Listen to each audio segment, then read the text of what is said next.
Sexta-feira, hoje seria dia de happy hour, né? Muito bem, quem pode faz, mas tá o Covid aí atrapalhando a vida da gente. Eu queria comentar com vocês um assunto importante, relevante, né? Nessas formações de preço, né? Como que é feita a formação de preço para incentivar o plantio? Esse é um assunto legal, né? Nos Estados Unidos, né, esse incentivo de preço ocorre no início do ano, fevereiro, março, abril, né, porque em maio eles já estão plantando. Você tem uma logística para plantar, você tem que comprar insumos, você tem que comprar, né, adubos, você tem que comprar sementes, tem que comprar, né, tem que se preparar. Né? Não dá para você no dia falar, hoje eu vou lá buscar um semente de soja, vou buscar um semente de girassol, vou buscar um semente de milho, de sorgo. Não é assim que funciona. Você tem que escolher uma variedade, né? Tem que fazer a reserva, tem uma logística de frete para chegar até você. Mesma coisa com o adubo do milho é um, o adubo da soja é outro.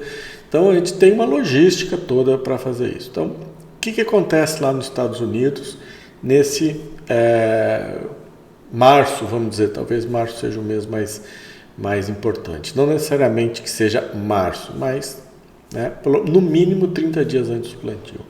Existe a fixação de preço na bolsa. Tá? E essa fixação de preço que vai jogar o americano mais para o milho ou mais para a soja.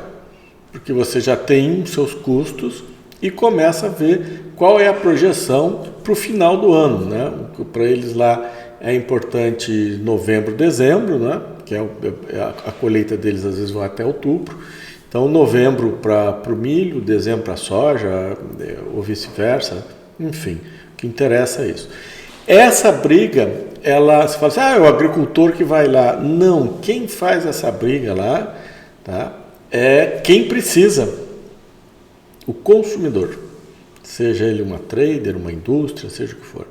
Ele que começa a fomentar os preços para que os agricultores tomem sua decisão e até mesmo fixem preço lá. Não necessariamente eles vão fixar na bolsa, mas que vão lá fixar. Os especuladores dão liquidez para isso e aí eles têm mais um outro cálculo, que no curso até eu comentei, o cálculo que eles fazem uma conta para saber se vai plantar mais milho, vai plantar mais soja. Mas é assim que tem essa formação de preço lá nos Estados Unidos, tá ok? Fica bem claro isso, né? Só acompanhar que a gente observa isso lá com bastante facilidade. O que acontece aqui no Brasil? Também acontece isso. Né? Primavera começa em setembro, plantio de milho também, soja a partir de outubro. Você tem que estar definido. Você imagina um cara que planta no Mato Grosso, que o adubo tem que sair de Santos e chegar lá em Cuiabá, Primavera do Leste, Chapadão do Sul, sei lá. Enfim, é uma logística, esse adubo tem que ir para lá. Semente, né? Semente sai aqui, soja, do Rio Grande do Sul, semente de milho, talvez do Paraná, né? Você não planta semente do estado que você planta. As sementes vêm de outros lugares, isso é um problema sanitário, desenvolvimento, enfim. Então, o que acontece? Você também tem aqui no Brasil que estimular um plantio mais de soja ou mais de milho. Esse ano lá nos Estados Unidos, os caras estão plantando a terceira maior área de milho já plantada nos Estados Unidos desde 1986. Então é uma área bastante grande, né? Por isso que eles falam aí em 400 milhões de toneladas de milho esse ano, que é um recorde.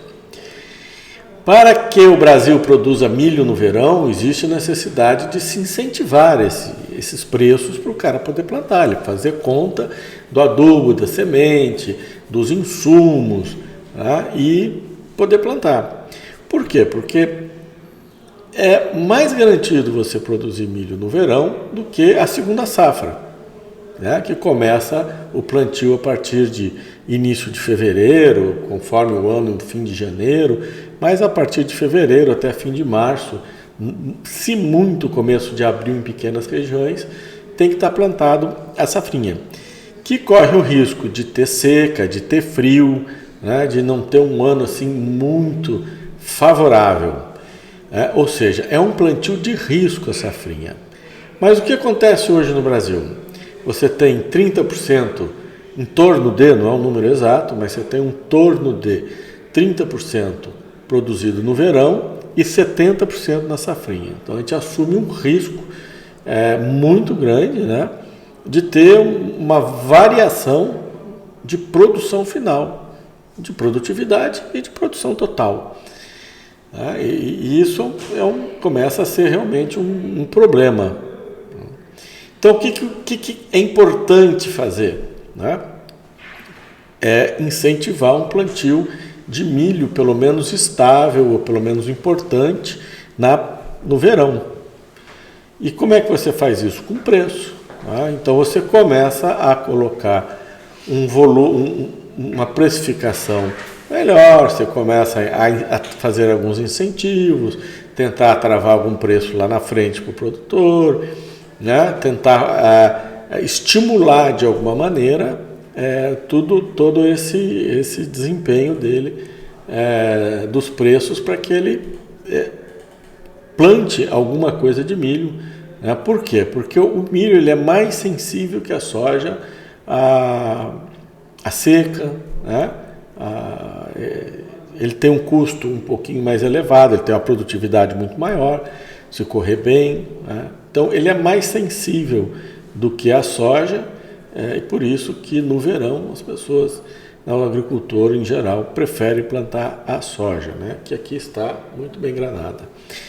Então existe essa necessidade. Como é que você faz isso? Né? Primeiro com notícias boatos de que a produção americana não é essa Coca-Cola toda, né? Que a China vai precisar de milho porque agora está dando lagarta lá na China e vai destruir tudo. Então, do que vem da China a gente nunca sabe o que é o que, né? Então, que a China vai começar a comprar muito milho, então vai disparar o preço. E começa, então, esses são boatos, né? Então, o cara não vai plantar em cima de boatos, mas antena o cara para pensar se ele vai partir para isso ou não. Depois começa as histórias de que vai faltar milho no Brasil, nós vamos produzir 100 milhões, 95, 92, 90 milhões, porque vai quebrar, vai arrebentar, e aí nós vamos exportar 34, 35, 40 milhões, vamos consumir 70 milhões. Então começa aí uma guerra dizendo que no final do ano o milho terá um preço impressionantemente alto. Então os caras começam então a pensar em plantar alguma coisa de milho, né? Em vez de plantar 100% em soja, plantar em milho. Existem algumas regiões no Brasil que têm vocação para milho no verão, né? E realmente eles plantam, então não altera isso. Mas só para vocês saberem, conhecer uma curiosidade, isso é uma curiosidade, mas que às vezes influencia, né, o mercado, e a gente não entende porque em determinado momento as informações que a gente tem, os preços que nós estamos vendo e as notícias que estão chegando, fica tudo conflituoso. Então você tem que imaginar que existe essa formação de preço. É uma formação estranha, porque aqui no Brasil a gente tem dificuldade de travar preços, não porque nós não tenhamos a ferramenta necessária, mas sim porque nós não temos a cultura de fazer isso. E isso aí então cria, né, essa ansiedade de eu vou plantar um pouco de milho, eu vou plantar um pouco de milho, eu vou plantar um pouco de milho, e de repente por A ou por B essas previsões não acontecem ou realmente acontecem. Mas eu gostaria de ver dados oficiais sobre isso, né? Que o governo tivesse participando desse papo todo e chegue e fale, olha gente, a visão real é essa aqui. De certo modo, o governo também tem interesse que se plante mais milho no verão do que no inverno, exatamente para a gente ter uma folga, né? Está muito apertado os nossos estoques de milho ultimamente, nós estamos precisando de uma folga. E o cuidado de que, se os americanos realmente vierem a colher uma safra estupenda, né? Porque mesmo que eles quebrem muita produção deles, se quebrar 10%, os caras ainda vão produzir 360 milhões de toneladas, 3 vezes 0,6 a nossa produção, que foi do ano passado. Vamos ver, essa aqui não colheu ainda, então não acabou. Essa é a ideia de que eles têm um consumo menor esse ano, principalmente no etanol, né? Então diminuiu a demanda, e principalmente pelo preço do petróleo. Então isso aí pode trazer aí uma oferta maior de milho para o mercado. Tá certo? Então, hoje eu só queria comentar isso, que é um fator que é importante a gente saber, tá certo? Ele não é necessariamente um fator técnico, né? Mas é um fator que chama a atenção da gente. Essa formação de preço que influencia o plantio. Então, são notícias que influenciam o plantio. Se tivéssemos, né, uma base de dados projetados mais oficial, seria interessante, porque a gente tem, eu já mostrei aqui para vocês, né, Conab, daqui a pouco sai mais um levantamento da Conab, mas são projeções que eles vão corrigindo conforme as coisas vão acontecendo.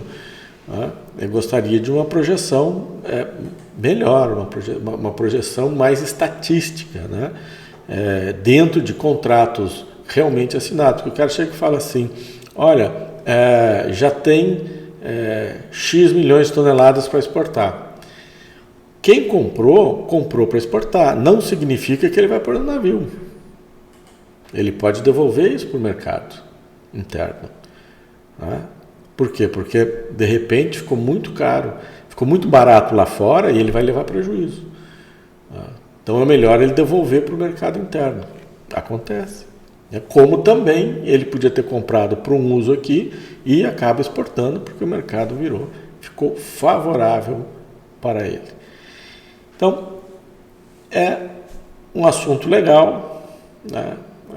São notícias, não são fatos, mas só para a gente ficar mais esperto um pouquinho em relação a todas as notícias que chegam, a todas as declarações, a todas as análises e informações que chegam, a gente tem que pensar que as coisas se concretizam às vezes de maneira diferente.